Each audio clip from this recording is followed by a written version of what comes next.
سعودی ولی عہد شہزادہ محمد بن سلمان نے یوکرائن کے لیے $400 ملین امداد کا اعلان کر دیا۔ سعودی میڈیا کے مطابق یوکرائنی صدر کا سعودی ولی عہد محمد بن سلمان سے ٹیلی فونک رابطہ ہوا۔ ولی عہد محمد بن سلمان نے صدر زیلنسکی کے ساتھ بات چیت میں جنگ میں کمی لانے کے لیے کوششیں جاری رکھنے پر اتفاق کیا۔ یوکرائنی صدر نے وزیر اعظم نامزد ہونے پر سعودی ولی عہد شہزادہ محمد بن سلمان کو مبارکباد دی اور روس کے خلاف جنگ میں یوکرائن کی حمایت پر شکریہ ادا کیا۔ ترکیہ کے شمالی صوبے پالٹن میں کوئلے کی کان میں ہونے والے دھماکے میں 25 افراد جاں بحق ہو گئے۔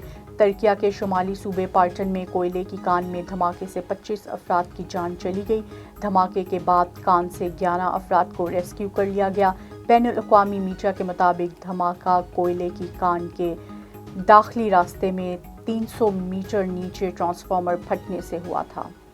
بھارت کو عالمی سطح پر ایک اور بڑی ناکامی کا سامنا کرنا پڑ گیا۔ انٹرپول نے خالصتان کے رہنما گیرو پتونت سنگھ کے ریڈ وارنٹ جاری کرنے کی بھارتی درخواست مسترد کر دی۔ خالصتان کی آزادی کے ریفرینڈم پر بھارت کو منہ توڑ جواب ملا۔ انٹرپول کے کینیڈا میں خالصتان تحریک کے رہنما گیرو سنگھ کے ریڈ وارنٹ جاری کرنے سے صاف انکار کر دیا گیا۔